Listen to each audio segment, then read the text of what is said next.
Yes बच्चा party. So welcome to chemistry point N K channel. ये हमारी सबसे बड़ी बैटल है और इस बैटल को हमें जीतना है। अब इस बैटल में तुम्हें क्या मिलने वाला है और इस बैटल में क्या है वो बता दे रही हूं मैं क्लियर करके। सबसे पहला और सबसे इंपॉर्टेंट जो मैं तुम्हें बताने जा रही हूं वो सुनिएगा मेरे बच्चों।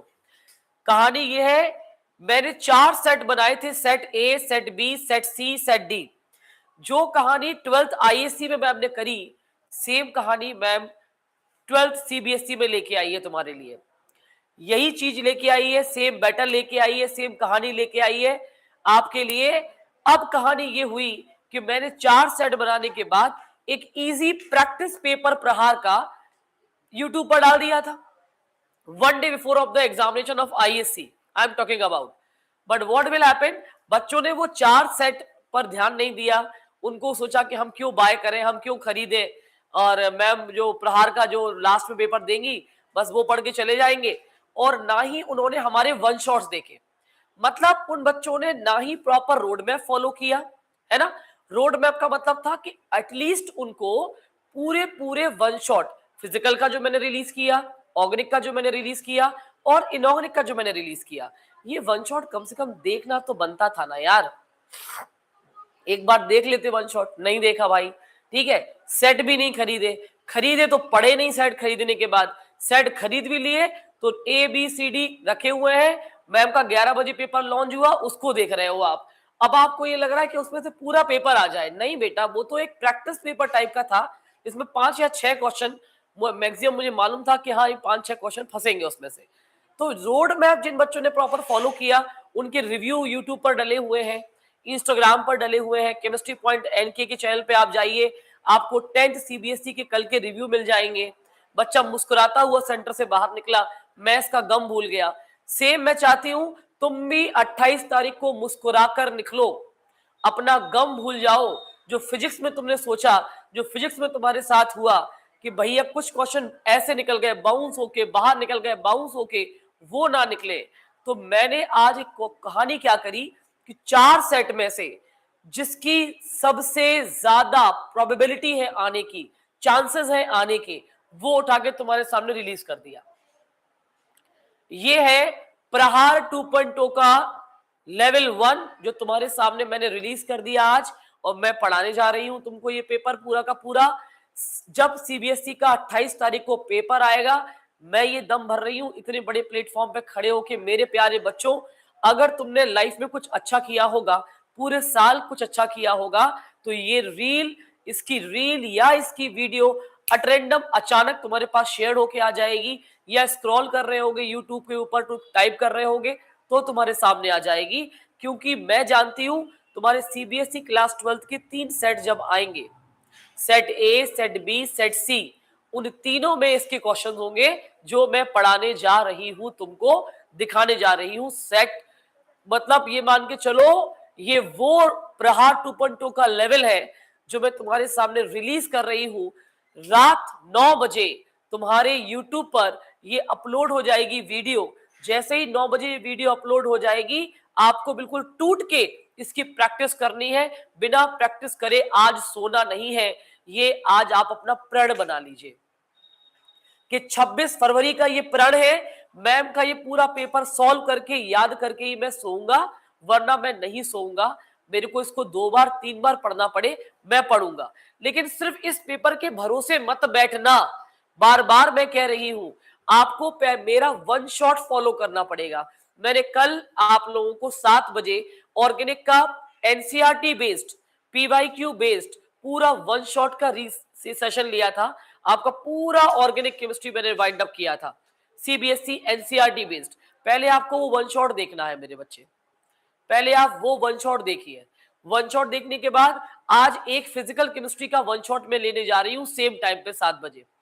तो वो वन शॉट आपको देखना है। एक वन शॉट आपने कल देख लिया, कल आपने वन शॉट किसका देखा, ऑर्गेनिक का, एनसीईआरटी पीवाईक्यू बेस्ड। आज वन शॉट किसका देखोगे, फिजिकल का, एनसीईआरटी पीवाईक्यू बेस्ड। उसके बाद 9 बजे रात में ये पेपर रिलीज होगा। ये पूरा पेपर आप सॉल्व करेंगे, एक बारी 2 बारी क्वेश्चंस को बार बार रिपीट करके आप इसको देखिए। इसको बोलते हैं प्रॉपर रोड मैप को फॉलो करते हुए आगे बढ़ना। जो चूक हो गई है, जो मिस्टेक हो गई है, उनसे सीखना है। एक पेपर के भरोसे नहीं बैठना है। पहले मैम के पूरे वन शॉट ऑर्गेनिक के उठाएंगे, फिर मैम के पूरे वन शॉट फिजिकल के उठाएंगे, फिर मैम का प्रहार 2.2 उठाएंगे, फिर इसको पूरा फॉलो करेंगे। फिर उसको फॉलो करने के बाद मैम का कल वन शॉट होगा इनऑर्गेनिक का, कोऑर्डिनेशन केमिस्ट्री का और डीएनएफ ब्लॉक का। इस बार डीएनएफ ब्लॉक से ज्यादा क्वेश्चंस उठेंगे, आप याद रखिएगा। एनसी याद रखना, सीबीएसई में बार बार बोल रही हूं, डीएनएफ ब्लॉक को तबीयत से पढ़ के जाएंगे आप, क्वेश्चंस अच्छे खासे मिलेंगे उसमें से आपको, तो वो पढ़ेंगे आप। जब 3 वन शॉट पढ़ के और मेरा प्रहार 2.2 के क्वेश्चंस आप लगा के जाते हो, एक सेट मैंने आज दे दिया है, एक सेट आपको कल 9 बजे मिलेगा। एक सेट आज 9 बजे शार्प 9 PM पे अपलोड हो जाएगा यूट्यूब पे, एक सेट आपका कल 9 बजे अपलोड हो जाएगा यूट्यूब पे। इसके बाद भी अगर प्रैक्टिस में दम नहीं लग रही है, कॉन्फिडेंस नहीं आ रहा है, बेचैनी हो रही है, तो मेरे पास 2 सेट और भी हैं, आप वो सेट बाय कर सकते हो और इवन आप इन सेट को भी बाय कर सकते हो। इकट्ठा 4 सेट का कॉम्बो है जो मैं दे रही हूं, बच्चे परचेज कर रहे हैं। बहुत सारे बच्चों ने परचेज किए हुए हैं चारों सेट, क्योंकि उनको पता है कि मैम के सेट से पेपर फंसता है, वो सालों से फंसता चला आ रहा है। मैम के सेट से क्वेश्चन पेपर आते हैं, सेट ABCD से आते हैं, और अभी से नहीं सालों से आते हैं, जिनके रिव्यू यूट्यूब पर डले हुए हैं। अगर आपको चाहिए प्रैक्टिस पेपर जो हमारा प्रिंटेड पेपर है, तो आप 399 में उसको बाय करिए, जैसे और बच्चे बाय कर रहे हैं। नहीं बाय करना, भूल जाओ, मुझे तुम्हारे मार्क्स चाहिए, मुझे तुम्हारा परफॉर्मेंस, तुम्हारा कॉन्फिडेंस, तुम्हारा मार्क्स, वो जो सैडनेस तुम्हारी फिजिक्स में थी उसको हटाकर मुझे हैप्पीनेस में कन्वर्ट करना है, कि तुम मुस्कुराते हुए, जैसे कल मेरे 10th के बच्चे बाहर निकले, ऐसे ही आज 12th CBSE के बच्चे मुस्कुराते हुए बाहर निकले, मुझे ये चाहिए। तो मैंने पूरा आपको समझा दिया, पूरा रोड मैप समझा दिया कि कैसे पढ़ के जाना है, कैसे कैसे फॉलो करना है, केमिस्ट्री पॉइंट एनके को कैसे फॉलो करना है। 28 तारीख की सुबह तक आपको केमिस्ट्री पॉइंट के साथ बने रहना है। अगर आप इस चैनल को फॉलो करके बने रहोगे बेटा, आप ये मानोगे बहुत सारे प्लेटफॉर्म पर बहुत सारी बातें हो रही हैं, बहुत सारे कंटेंट मिल रहे हैं, बहुत सारे इंपॉर्टेंट क्वेश्चंस, 40 क्वेश्चन, 30 क्वेश्चन, ये पेपर वो पेपर, और मैं अपने प्लेटफॉर्म पर बस ये कह सकती हूं, मुझे तुम्हारे मार्क्स चाहिए, दैट्स इट। मैं ये नहीं कहती दावा करके कि नहीं तुम ये कर लो, तुम वो कर लो, मुझे पता है मैं क्या कर रही हूँ, क्योंकि I am comfortable with my content, I am comfortable with my set ABCD, because I know उसमें से पेपर आता है। I am I am highly comfortable. I want only your marks, I want only your performance and your confidence. जो physics में टूट गया था वो बदला हमें लेना है, और हम वो बदला लेके रहेंगे, दैट्स इट। मेरे को बस इतना चाहिए और कुछ नहीं चाहिए, ठीक है। तो यहां देखिए ध्यान से, ये देखो आपको मजा आ जाएगा स्टार्टिंग से ही पेपर जब सॉल्व करवाऊंगी आपको। गैल्वेनिक सेल 298 केल्विन में रिएक्शन कोशिएंट जो बिकम होता है इक्वल टू इक्विलिब्रियम कांस्टेंट। जब रिएक्शन कोशिएंट इक्विलिब्रियम कांस्टेंट के बराबर हो जाएगा तो क्या होता है, वहां का E की वैल्यू 0 होती है, ऑप्शन सी, ठीक है। फॉलोइंग ग्राफ, एक ग्राफ प्लॉट हुआ है यहाँ पर, बढ़िया ग्राफ तुम्हें दिखाई दे रहा होगा। इसमें variation between the cell potential और लॉग क्यू जो रिएक्शन कोशिएंट होता है उनके बीच में हो रहा है। अब वो कह रहे हैं slope of the straight line जिसकी वैल्यू 0.059 दी हुई है volt, number of electron transferred, तो कितने नंबर ऑफ इलेक्ट्रॉन यहाँ पर ट्रांसफर हुए होंगे, 1 इलेक्ट्रॉन ट्रांसफर हुए होंगे। आप ग्राफ से इसकी वैल्यू को कैलकुलेट करके निकाल सकते हो, ठीक। The RNS plot for the reaction is given below. एक आरएनएस प्लॉट यहाँ पर आपको दिखेगा, देखो ये है, आपको दिखाई दे रहा होगा, और यहाँ पर इसकी वैल्यू भी थोड़ा सा बड़ा कर दो, इसको थोड़ा बड़ा करके पढ़ाएंगे तो बच्चों को लगेगा कि हाँ भाई कुछ मैम बता रही है। तो देखो भाई यहाँ पर देखो इसकी वैल्यू भी दी हुई है, स्लोप की वैल्यू भी, स्लोप की वैल्यू जरूर याद करके जाना, क्योंकि स्लोप बहुत सीबीएसई में पूछता है। सीबीएसई में यही तो ट्रिकीनेस होती है फिजिकल केमिस्ट्री में, तभी बच्चा कहता है बहुत टफ पेपर आया, आउट ऑफ सिलेबस पेपर आया। ना बाबा, ना आउट ऑफ सिलेबस आता है ना ही टफ आता है, बस को थोड़ा सा डीप पूछा जाता है। आप डीप पढ़ के जाओ, आपको दिक्कत ही नहीं होगी। तो भैया स्लोप की वैल्यू पूछ सकते हैं। अब वो ये कह रहा है कि भाई इसको आप कैलकुलेट करके बताइए, if slope is 4800 kelvin, activation energy निकालनी है। फॉर्मूला आपको ऑलरेडी पता है एक्टिवेशन एनर्जी का, E = RT, है ना। तो बस वो फॉर्मूला आपको लगाना है और सीधा आपको आंसर निकालना है। SN1 रिएक्शन है ऑप्टिकली एक्टिव एल्काइल हैलाइड की, product show partially racemisation because, racemic mixture पता होगा आपको, पढ़ा तो होगा यार, SN1 SN2 पढ़ के जाना, और ऐसे मत करना कि पढ़ के ना जाओ। मेरी सब पूरी वन शॉट मैंने डाली हुई है, कल पढ़ाई हुई है वन शॉट, उसके क्वेश्चन देख लो यार, वो वन शॉट रिवीजन मार लो, पूरी ऑर्गेनिक निकल जाएगी, कोई दिक्कत नहीं आएगी ऑर्गेनिक के क्वेश्चंस में। किसी प्रकार का टफ सेट आ जाए, मॉडरेट आ जाए, बहुत टफ आ जाए, आप हर प्रकार का क्वेश्चन उठा लोगे क्वेश्चन पेपर से, अगर आप वन शॉट ऑर्गेनिक केमिस्ट्री का मेरा एनसीईआरटी बेस देखते हो, जो मैंने कल ही पढ़ाया है, तुम्हारे यूट्यूब पर अपलोडेड है, उसे देखो, उसे वॉच करो, उससे नोट्स बनाओ, रिएक्शन रिवाइज करो, तभी कहानी बनेगी। तो भैया SN1 रिएक्शन में रेसमिक मिक्सचर की बात हो रही है, मतलब डेक्स्ट्रो लीवो की बात हो रही है। तो वो ये कह रहे हैं कि इसका आपको बताना है दे शो द पार्शियल रेस्मराइजेशन क्यों। तो 4 ऑप्शन दिए हुए हैं, एक कार्बोकैटायन का, एक आयन पेयरिंग का, एक रिएक्शन प्रोसीड का, एक न्यूक्लियोफाइल अटैक पार्शियली, ये सारी चीजें दी हुई है। तो बेटा जी इसका आंसर है आपका ion pairing formation steric complete back side attack. अब प्रॉब्लम क्या होती है, इसमें 2 वर्ड आते हैं, एक आता है इन्वर्जन, एक आता है रिटेंशन। तो इन्वर्जन और रिटेंशन के अकॉर्डिंग आप ये चीज याद कर सकते हो, बैक अटैक को आप बोलते हो क्या हो रहा है, इन्वर्जन हो रहा है, तो वो आपका मेन रेसमिक के लिए जाता है वहां पे। Which compound will undergo aldol condensation but not Cannizzaro. बहुत आसान है यार, कौन बनाएगा, सी बनाएगा, सी बनाएगा। क्यों बनाएगा सी, अल्फा है ना, अल्फा कार्बन है, अल्फा हाइड्रोजन है, इसमें अल्फा हाइड्रोजन दिखाई नहीं दे रहे हैं, इसमें भी नहीं है, इसमें भी नहीं है, जब किसी में नहीं है तो कहां से हो जाएगी रिएक्शन। उसके बाद नेक्स्ट आ गए, नेक्स्ट आए तो नेक्स्ट पे आपको क्या दिखाई दिया,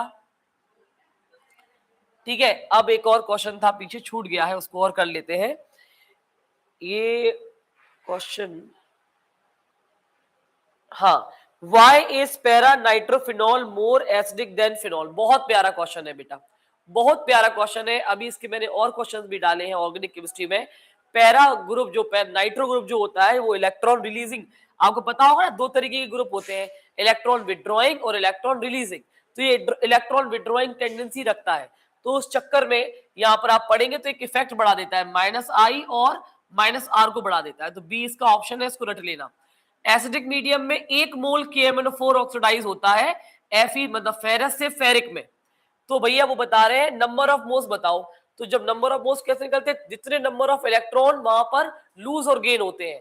तो मैं आपको बता दूं KMnO4 से Mn में 5 इलेक्ट्रॉन, 5 इलेक्ट्रॉन का क्या होता है, यहां पर आएगा 7, अगर आप निकालो अभी तो यहाँ 7 आएगा, और Mn का आ जाएगा 2, तो 7 से 2 तो कितने घटे, 5 इलेक्ट्रॉन घटे, है ना।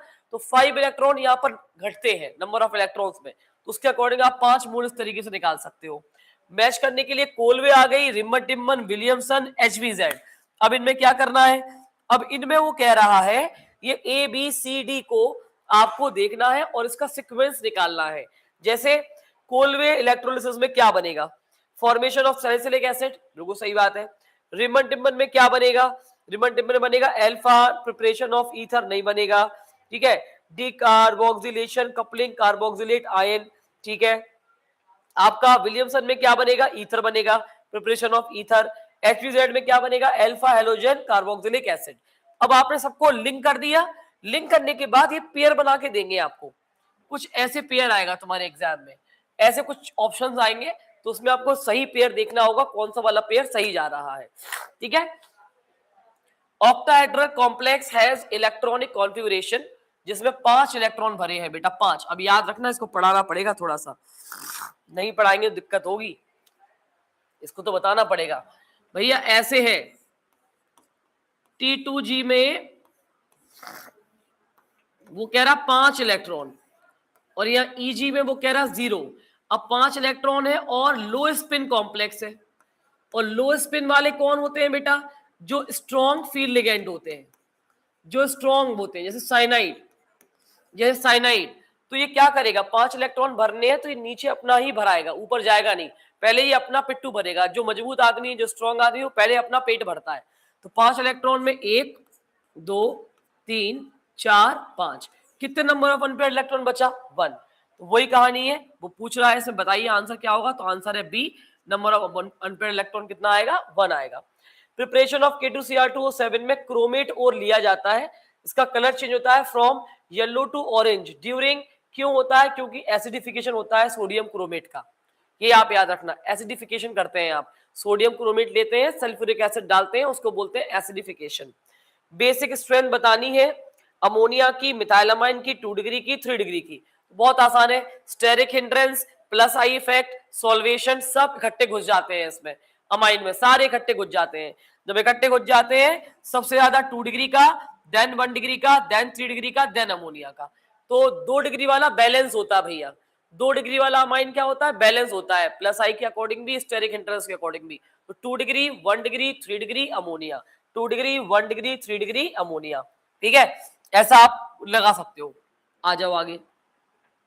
ऐसे 1 2 3 4 ऑप्शन दिए हैं, तो सबसे ज्यादा आपको रखना है 2 डिग्री, 3 डिग्री, 1 डिग्री और अमोनिया। इसका ट्रिक कैसे याद रखोगे?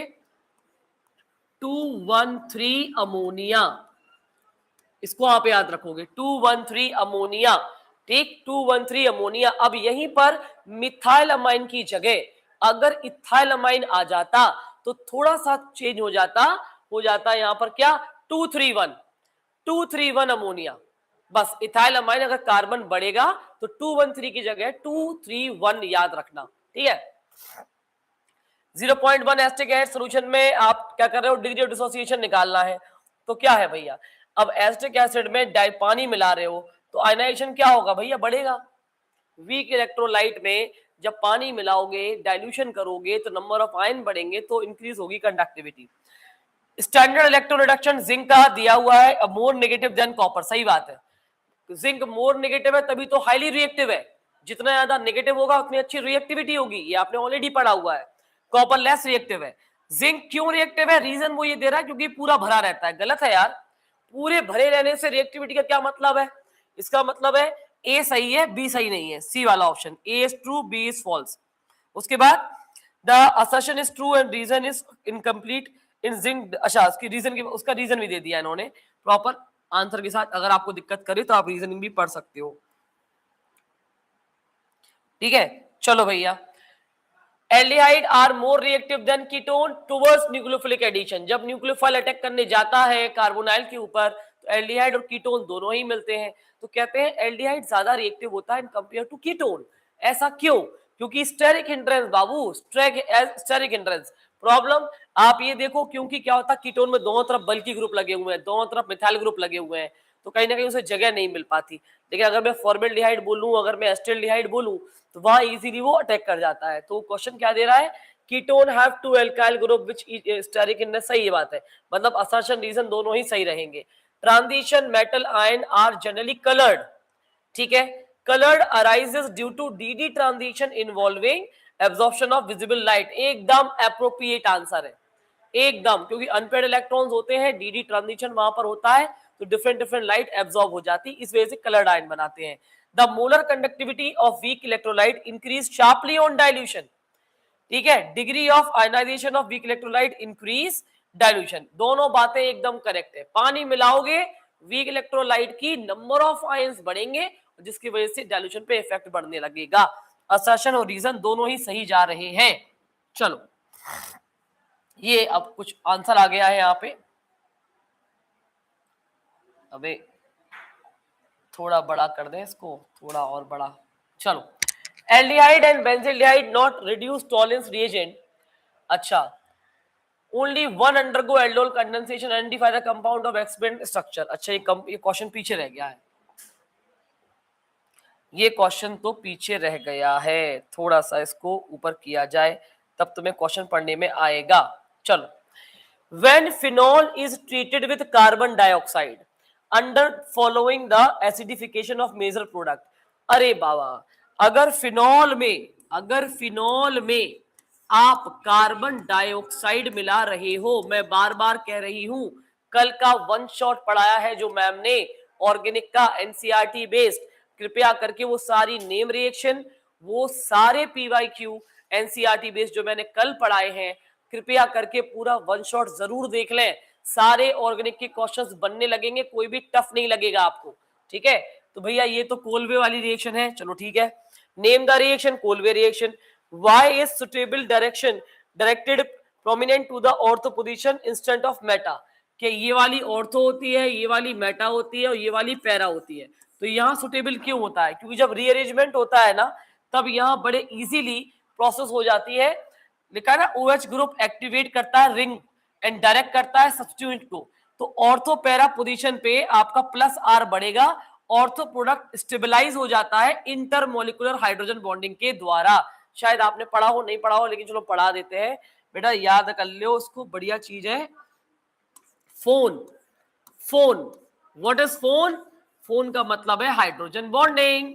अगर H का संबंध फ्लोरीन से है, नाइट्रोजन से है, ऑक्सीजन से है, तो बेटा ये विचित्र टाइप की बॉन्डिंग बनाता है, बड़ी प्रॉपर बॉन्डिंग है, इसको बोलते हैं हाइड्रोजन बॉन्डिंग। ये दो तरीके की होती है यार, एक होती है इंटरमोलिकुलर, एक होती है इंट्रामोलिकुलर।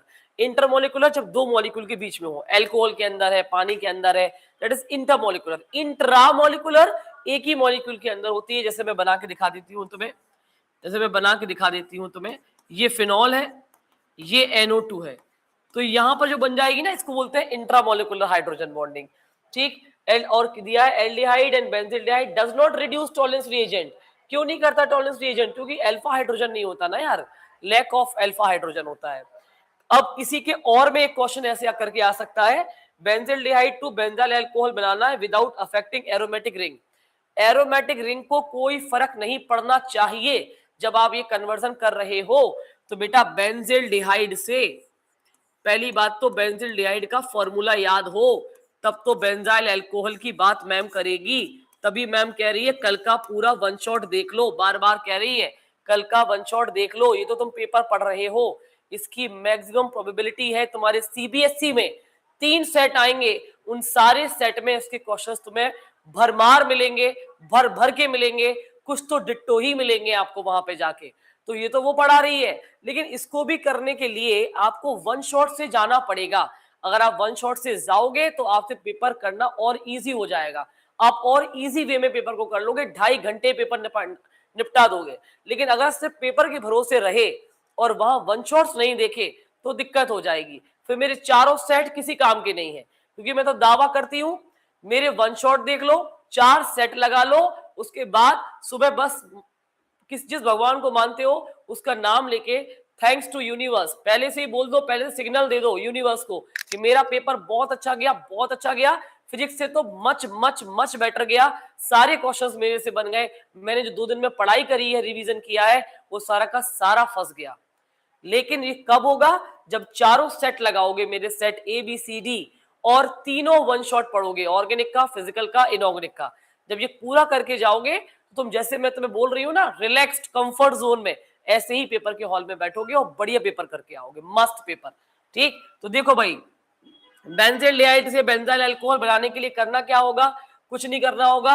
अगर आपको बेंजीन रिंग को नहीं छेड़ना है तो इसमें लगा दो काइनेजारो। What is काइनेजारो? काइनेजारो मतलब केनिजारो रिएक्शन लगा दीजिए इसमें। क्या लगा दीजिए? Cannizzaro reaction. केनिजारो 2 एल्डिहाइड के मॉलिक्यूल लोगे आप, एक का कराएगी ऑक्सीडाइज और एक को करवाएगी रिड्यूस, एक का होगा ऑक्सीडेशन और एक का होगा रिडक्शन। ठीक है, उसके बाद why does benzaldehyde undergo Cannizzaro reaction whereas acetaldehyde does not? Simple सी बात है, अल्फा हाइड्रोजन है यहाँ पर, अल्फा कार्बन है यहाँ पर, नहीं है। ये इसका रीजन है, रीजन इसमें दिया है, आप लगा लेना, पढ़ लेना, तैयारी कर लेना अच्छे तरीके से। ठीक है, चलो। एसिडिक मीडियम में पोटेशियम डाइक्रोमेट यूज होता है, ऑक्सीडाइज फेरस आयंस को, मतलब Fe+2 को ऑक्सीडाइज करता है। उसके दौरान during the reaction characteristics colour change होता है, उसको ऑब्जर्व करना है। उसकी बैलेंस केमिकल इक्वेशन भी देनी है। If the reaction is attempt in the neutral medium instant of acidic medium, तो क्या oxidation process in the same रहेगी?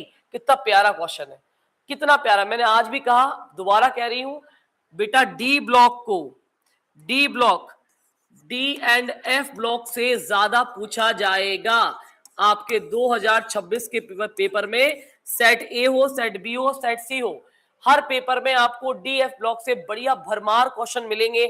चाहे पोटेशियम डाइक्रोमेट की प्रोसेस हो, चाहे केमिकल प्रॉपर्टी हो, चाहे ऑक्सीडेशन की प्रोसेस हो, चाहे कलर के बारे में हो, बढ़िया क्वेश्चन मिलेंगे इसके। एक तो मैंने बना के दिया डिजाइन क्वेश्चन पूरा। तो बेटा पहला पार्ट, एसिडिक मीडियम में जब रिएक्शन हो रही है तो बतानी है, ये है वो रिएक्शन,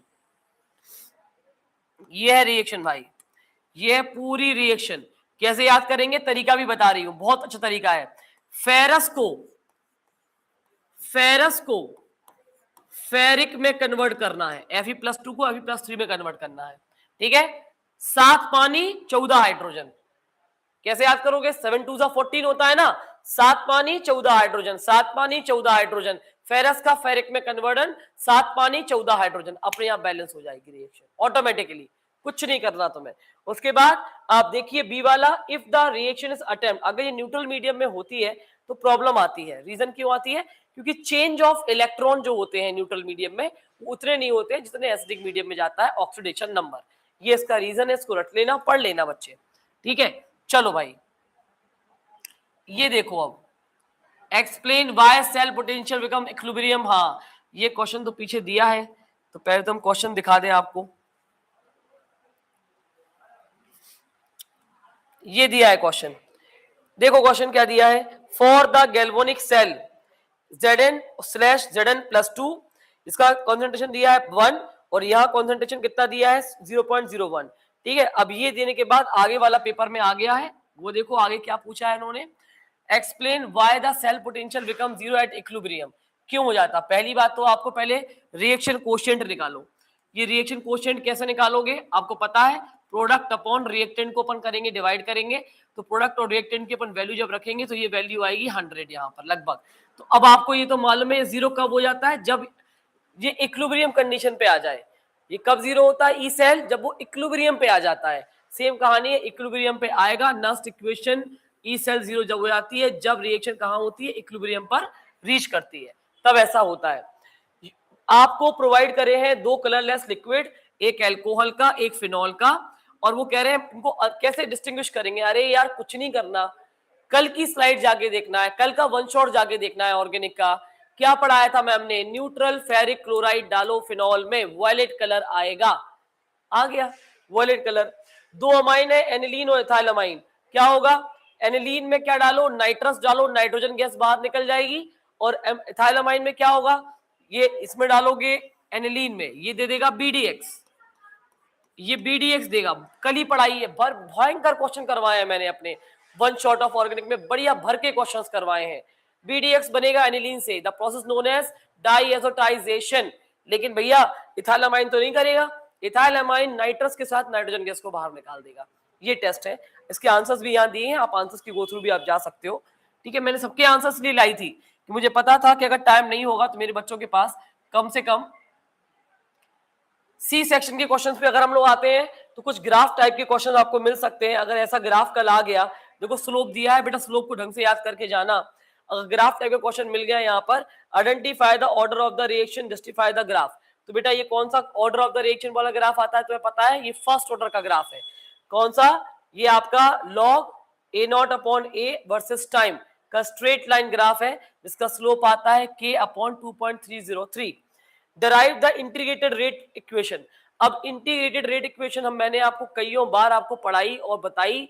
हमारे आपको जब वन शॉट आज मैं पढ़ाऊंगी तो उसमें डेरिवेशन भी होगा, तो वहां पर आप इसका डेरिवेशन भी रिवाइज कर सकते हो जब मैं वन शॉट अभी लूंगी। तो इसका इंटीग्रेटेड रेट इक्वेशन मतलब वो वाला, अगर याद हो आपको, A = गिव प्रोडक्ट, तो एक तो ROR कैसे लिखते थे आपको याद है? K और कॉन्सेंट्रेशन ऑफ A। एक क्या लिखते थे? dx/dt वाला, याद आ गया? -1/d concentration of A/dt। हम इन दोनों को इक्वेट करेंगे, इक्वेट करने के बाद इनका क्या ले लेंगे? इनकी लिमिट लगाएंगे, इंटीग्रेशन करेंगे, इंटीग्रेट करेंगे इक्वेट को। इक्वेशन में इंटीग्रेशन डालने के बाद, लिमिट लगाने के बाद, फिर हम ln से लेके उसको log बेस 10 में कन्वर्ट करके बढ़िया से इक्वेशन तैयार करेंगे और एक बढ़िया सा फॉर्मूला हमारा निकल के आएगा, और वो होगा K = 2.303/T log की power base 10 A0/A, initial upon final concentration. अभी आगे क्वेश्चन भी आएंगे इसके, ठीक है। If the slope of the line 0.693, calculate the half life period. इसकी आपको ऑलरेडी याद होगी, 0.693/K, हाफ लाइफ आपको निकालने का फॉर्मूला पता होगा। ये पूरा आंसर दिया हुआ है, आप चाहो तो उसको आप देख सकते हो, ठीक है। एक इलेक्ट्रोकेमिकल सीरीज का क्वेश्चन तुम्हारे सामने आएगा, पक्का 100% 2026 में गारंटी है। को सेम क्वेश्चन सबके आ जाए या कोई दूसरा क्वेश्चन भी आ जाए तो आपको याद रखना है क्या आएगा? नर्स्ट के ऊपर, नर्स्ट इक्वेशन के ऊपर पक्का 3 नंबर का क्वेश्चन आ गया, आप इससे बच ही नहीं सकते। मान लो ये वाला क्वेश्चन आ गया, करना क्या है? पहले ई नोट निकालो, ई कैथोड माइनस ई एनोड, इसको माइनस करेंगे। कैथोड एनोड कैसे पता चलेगा? आयरन में हो रहा रिडक्शन, सिल्वर में हो रहा ऑक्सीडेशन, तो इसमें से इसको माइनस कर दीजिए तो आपका आ जाएगा ई नोट। तो आपका ई नोट निकल के आ गया।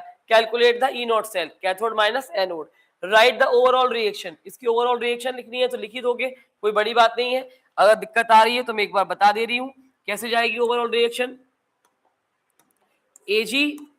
एजी ने इलेक्ट्रॉन लूज किया, बनाया एजी प्लस। यहां पर दूसरा वाला कौन है, Fe+2, उसने 2 इलेक्ट्रॉन गेन किए, बनाया Fe।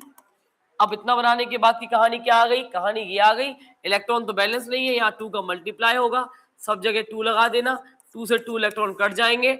अब ये रिएक्शन क्या आ जाएगी, 2Ag plus Fe+2 will give 2Ag plus Fe। आप ये याद कर सकते हो, ये ओवरऑल रिएक्शन लिख सकते हो। नस्ट इक्वेशन को यूज करके आपको बताना है कि गिवन कंडीशन पे क्या होगा, लेस देन ई नॉट और मोर देन ई नॉट वाली कंडीशन पे। सिंपल सी बात है, अगर potential of the cell plus आता है और जो आपकी जो गिव्स फ्री एनर्जी नेगेटिव आती है, सेल स्पॉन्टेनियस वर्क करती है, फिजिबल वर्क करती है, ऑलरेडी आपको पता होगा, ये ऑलरेडी सब कुछ दिया हुआ है, मैंने यहाँ कंडीशन वगैरह भी दी हुई है। अब आ जाओ नेक्स्ट क्वेश्चन पे। ऑर्गेनिक कंपाउंड है C7H6O, पॉजिटिव टॉलरेंस का टेस्ट दे रहा है। ये सारी हिंट मिलेगी बेटा मेरे वन शॉट ऑफ ऑर्गेनिक पे, अगर वो लगा लोगे तो ये चुटकियों में क्वेश्चंस निकलेंगे ऑर्गेनिक केमिस्ट्री के आपके। भैया टॉलरेंस का टेस्ट दे रहा है, मतलब ये एल्डिहाइड होगा, ठीक है भैया। अब जो ये एल्डिहाइड है, टॉलरेंस टेस्ट दे रहा है, does not give aldol condensation, लेकिन एल्डोल नहीं दे रहा, मतलब लैक ऑफ अल्फा हाइड्रोजन होगा। अगर एल्डोल नहीं दे रहा है तो कौन होगा, बेंजिल्डिहाइड होगा। यहीं से पकड़ लिया क्वेश्चन की, बेंजिल्डिहाइड होगा। NaOH डाल रहे हैं तो बी और सी बनाकर दे रहा है। अब NaOH डालोगे तो बी और सी बनाकर देगा, तो कौन सी रिएक्शन हो रही है, कैनिजारो। एक बनेगा अल्कोहल और एक बन जाएगा सॉल्ट ऑफ कार्बोक्सिलिक एसिड। ये बनी हुई है रिएक्शन, ये बन गया alcohol, salt of carboxylic acid, benzaldehyde, Cannizzaro reaction, ठीक है। चलो इसके बाद फिर से क्वेश्चन आ गया, C6H6COCl, मतलब एक यहाँ पर एसिड क्लोराइड दिया हुआ है। वो ये कह रहा है अगर मैं पैलेडियम और बेरियम सल्फेट डालूं तो क्या होगा, तो आपको याद रखना है, कैसे सॉल्व करोगे भैया। C6H5COCl में क्या डाल रहा, PD with barium sulphate. Ma'am ये एल्डिहाइड बनेगा, मैम ये बेंजल्डिहाइड बनेगा। कौन सी रिएक्शन लग गई मैम, रोजनमंड रिएक्शन लग गई, ठीक है। चलो दूसरे वाले में अमोनिया, अगर इसमें अमोनिया डालेंगे तो क्या होगा, एक H एक Cl को निकाल देना बेटा, तो ये बन जाएगा बेंजामाइड, ये बन जाएगा बेंजामाइड, ठीक है। फिर क्या डाल रहे हो, C2H5OH। अब इसमें C2H5OH डालो, C2H5OH डालोगे, H को भगा दो क्लोरीन के साथ, क्या बनेगा, फ्रूटी स्मेल ईस्टर। आइडेंटिफाई करना है, देखो ये आ गया तुम्हारा आंसर, देखो ये बेंजिल्डिहाइड, ये बेंजामाइड, ये Frooti smell Easter. Arrange the decreasing order of the reactivity, सबसे ज्यादा किसकी होती है, क्लोरीन की, देन ईस्टर की, देन अमाइन की। लीविंग ग्रुप के अकॉर्डिंग आपको रीजनिंग देनी थी। लिमिटिंग मोलर कंडक्टिविटी का क्वेश्चन कल खुलास लॉ पे आ सकता है, इसको 28 फेब के लिए बिल्कुल तैयार करके रख लीजिए, बहुत इंपॉर्टेंट है, वेरी मोस्ट।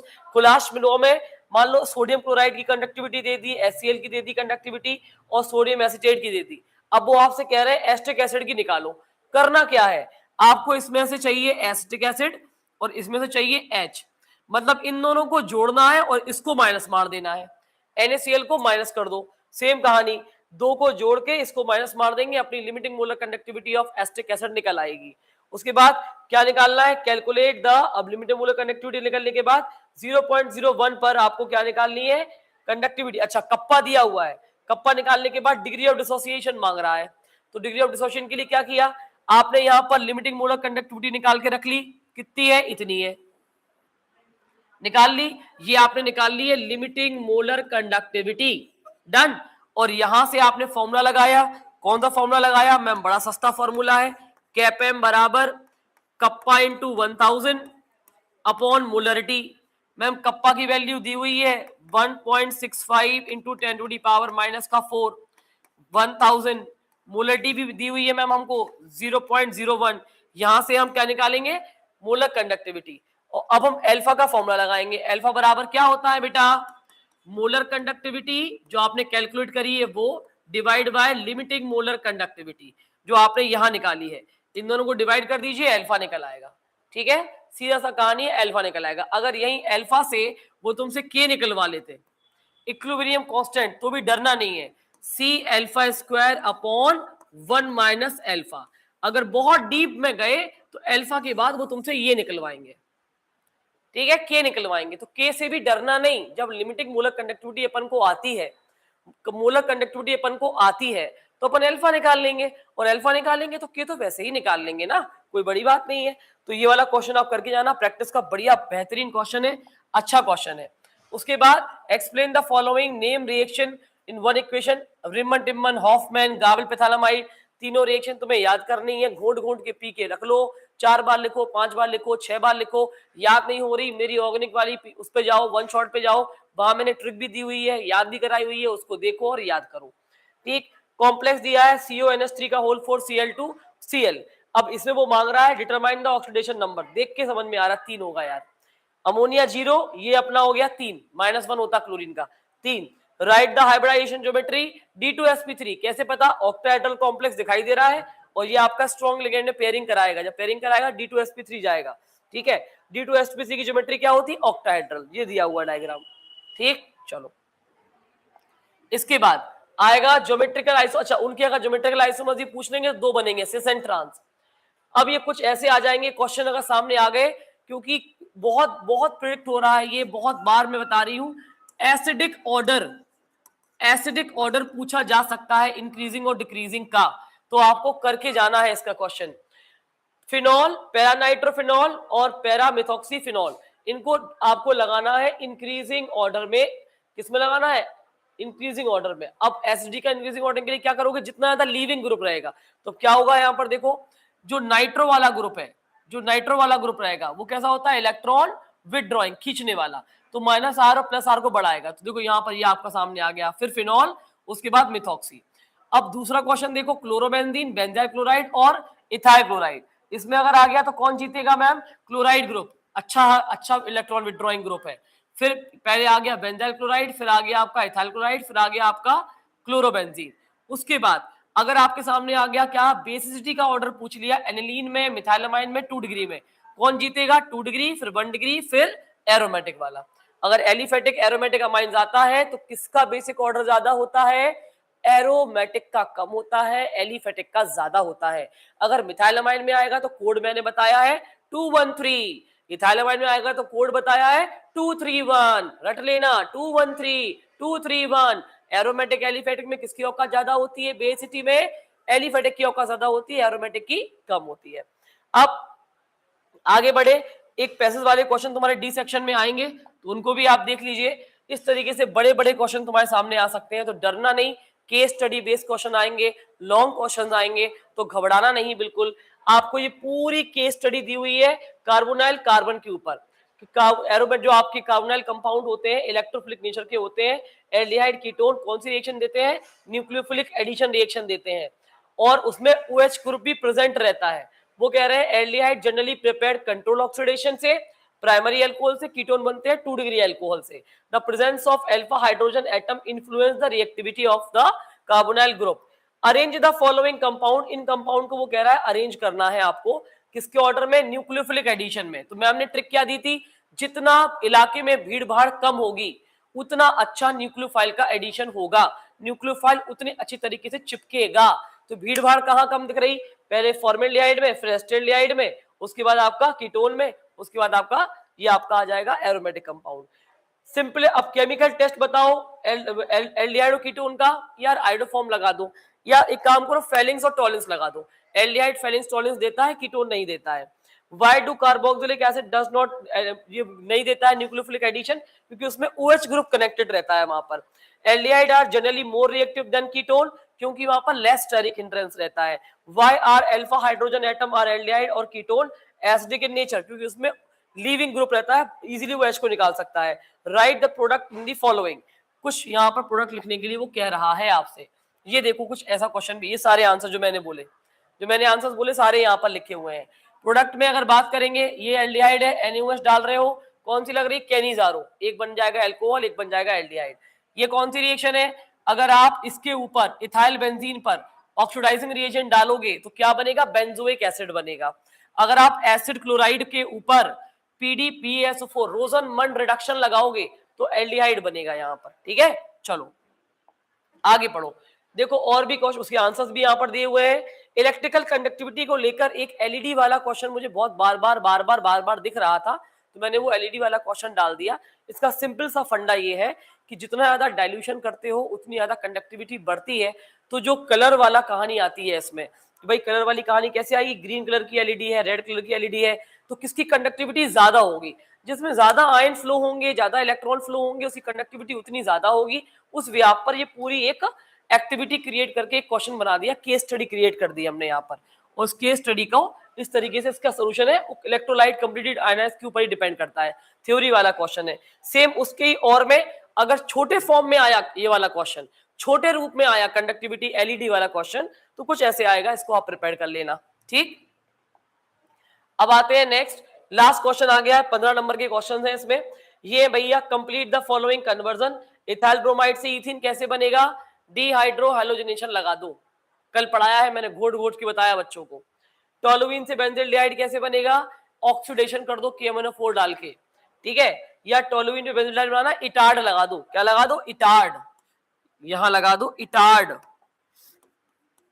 यहां इटार्ड लगा दो, यहां डिहाइड्रो हैलोजिनेशन कर दो। देख लेना, वन शॉट समझ में आ जाएगा। प्रोपेनामाइड से प्रोपेनमाइड बनाना है, हॉफमैन ब्रोमाइड लगा दो। बच्चे कहते हैं नेम रिएक्शन से क्या होता है, ये होता है, ठीक है। एंड एक्सप्लेन करना रिएक्शंस को आपको बताना पड़ेगा। Why does benzyl chloride undergo SN1 reaction faster than ethyl chloride, benzyl chloride में क्योंकि ऑब्वियसली वहां रेजोनेटिंग ग्रुप की वजह से वहां लीविंग प्रॉपर्टी बढ़ जाती है वहां पे। Why does phenol not undergo nucleophilic substitution reaction than alkene, क्योंकि फिनॉक्साइड आयन बनता है रेजोनेटिंग स्टेबलाइजेशन की वजह से, इस वजह से वहां पर ये प्रॉब्लम क्रिएट होती है। Done. What happen when ethanol is treated with excess of Grignard reagent, अरे बहुत आसान है, अगर इथेनॉल में ग्रिग्नार्ड डालोगे 2 डिग्री अल्कोहल बनेगा। कल मैंने खूब घोट घोट के इसको पढ़ाया, दिस इज इथेनॉल, कल तो करके दिखाई, पूरी रिएक्शन वन शॉट में मेरी पड़ी हुई है बेटा, इसको ध्यान से देख लेना बेटा, जाके पूरी ऑर्गेनिक का देख लेना बेटा। क्या होगा, CH3 माइनस MgBr प्लस, जब ये अटैक करेगा तो यहाँ पर 2 डिग्री अल्कोहल का फॉर्मेशन हो जाएगा। ठीक है, चलो आगे बढ़े। जब आगे बढ़े तो आगे देखो, ये आ गया तुम्हारे सामने क्वेश्चन खुल के, इसको देखो। ग्लूकोज रिएक्ट कर रहा है ब्रोमीन वाटर से but does not react with shift reagent ordinary condition, क्यों, क्योंकि इसमें free aldehyde has free aldehyde group, इसके अंदर फ्री एल्डिहाइड ग्रुप होता है। और ग्लाइकोसाइडिक लिंकेज क्या होता है बताना है, सुक्रोज और में non reducing sugar various maltose is reducing sugar, ऐसा क्यों बेटा आपको बताना है। पहली बात तो ग्लाइकोसाइडिक लिंकेज क्या होता है, जो कि CONH वाला जो ग्रुप होता है, जो दो अमीनो एसिड को जोड़ने का काम करता है। और उसके बाद ये रिड्यूसिंग शुगर क्यों होती है, क्योंकि इसमें वो होता है एल्डोस शुगर वाला पार्ट होता है। Solubility of amino acid minimum pH पर घुल जाते हैं, क्यों घुल जाते हैं, उसका आंसर देखो यहाँ पर दिया हुआ है, इसको रट लीजिए। ज्यूटराइन बनाता है, क्योंकि देखो ये पहले वाले का आंसर, ये दूसरे वाले का आंसर, और ये ज्यूटराइन बनाता है, इसलिए ऐसा होता है। और वहां पर दिया था कि विटामिन ए से विटामिन डी से डिसीज का नाम बताओ, वो भी आप बता दोगे। नर्स्ट इक्वेशन के फॉर्म में मैंने कहा था, नर्स्ट इक्वेशन से 5 मार्क का लॉन्ग क्वेश्चन उठने की संभावना है, तो कुछ इस तरीके से आप लॉन्ग क्वेश्चन को करके जाना। गिव फ्री एनर्जी और नर्स्ट इक्वेशन में डेल नॉट और डेल ई, सेल निकालना, सेल पोटेंशियल निकालना, इसकी प्रैक्टिस कर लेना। सेम क्वेश्चन दिया हुआ है, कोई बड़ी बात नहीं है। रेट कांस्टेंट भी इसमें आ सकता है, अगर नर्स्ट इक्वेशन में बड़ा क्वेश्चन वो उठाएंगे तो शायद और में ऑप्शन में आपके सामने वो क्या डाल देंगे, एक्टिवेशन एनर्जी की बात करेंगे, या तो एक्टिवेशन एनर्जी निकलवाएंगे, या एक्टिवेशन एनर्जी का ग्राफ पूछ लेंगे, या एक्टिवेशन एनर्जी में कोलिजन थ्योरी की आपके को पूछ लेंगे, कहते हैं ना एक्टिविटी बेस्ड क्वेश्चन, तो उसको करके जाएंगे। और ऑस्मोटिक प्रेशर वाला क्वेश्चन यहाँ पर दिया हुआ है, बताइए आपको पाई बराबर CRT लगता है, यहाँ लगता है भैया पाई बराबर CRT, पाई बराबर CRT, ये वाला लगेगा। इसमें कौन सा लगेगा पता ही होगा तुम्हें, log K2 upon K1 equals to EA upon 2.303 R 1 upon T1 minus 1 upon T2। ठीक है, सेकेंड ऑर्डर रिएक्शन के लिए इन्होंने कंसंट्रेशन को डबल किया हुआ है। What happened the rate constant, उसका जस्ट डबल हो जाएगा, उसको भी हमने सॉल्व करके यहाँ पर दिया है, उसको लगा के जाना। ठीक है, सारे आंसर्स दिए हैं। ऑक्टाहेड्रल कॉम्प्लेक्स के बारे में भी पूछ सकता है, ये CFT का क्वेश्चन है, CFT से क्वेश्चन आएगा, तो आप ये ना कहें कि कैसे आएगा क्या नहीं आएगा, हर तरीके से क्वेश्चंस को हमने दिया है यहाँ पर कि ऑक्टाहेड्रल कॉम्प्लेक्स में आपको D6 6 इलेक्ट्रॉन भर रहे हो आप, और स्ट्रॉन्ग फील्ड लिगेंड वाला है, कलर्ड आयन दे रहा है, और एक वीक फील्ड लिगेंड वाले भी होते हैं, सेम पैरामेग्नेटिक कैरेक्टर शो करता है। उसके बारे में कह रहा है ऑक्टेहेड्रल में 6 जो आयन होंगे कैसे भरे जाएंगे वो बताइए। राइट द इलेक्ट्रॉनिक, वो T2G EG को स्प्लिट करके आपको लिखना होगा। CFSC निकालना तो आता ही है, 0.6 नीचे होता है, 0.6 into number of unpaired electron plus 0.4 into number of electron. Explain by strong field completely generally low spin, क्योंकि भैया सिंपल सी बात है, उन्हें घुमाना बड़ा मुश्किल हो जाएगा, स्पिन मुश्किल हो जाएगा। आइसोमर्स बनाने को भी आ सकते हैं, तो आप आराम से आइसोमर्स के पेयर भी बनाओगे। हमने इसका सोल्यूशन भी दिया है, तो ये पूरा सोल्यूशन है, आप चाहो तो उसको इससे प्रैक्टिस कर लेना, ठीक है, इससे इसकी प्रैक्टिस कर लोगे, मजा आ जाएगा। Explain the cause of lanthanide contraction. How does affect the basic strength of lanthanide hydroxide? What is the cause of lanthanide contraction? होता क्या है lanthanide contraction? तो भैया मैं बता दूं, एक होता है न्यूक्लियर चार्ज, एक होता है इफेक्टिव न्यूक्लियर चार्ज।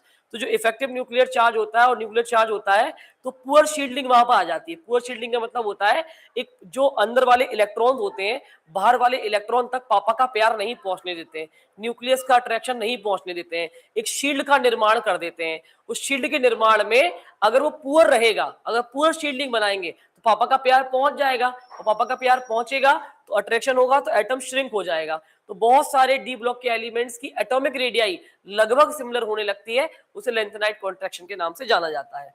और भी चीजें दी हुई है, KI की रिएक्शन और H2C2O4 की रिएक्शन, इनको ध्यान से कर लेना। CR, MN और Fe इनकी स्टेबिलिटी के बारे में भी क्वेश्चन पूछा जा सकता है।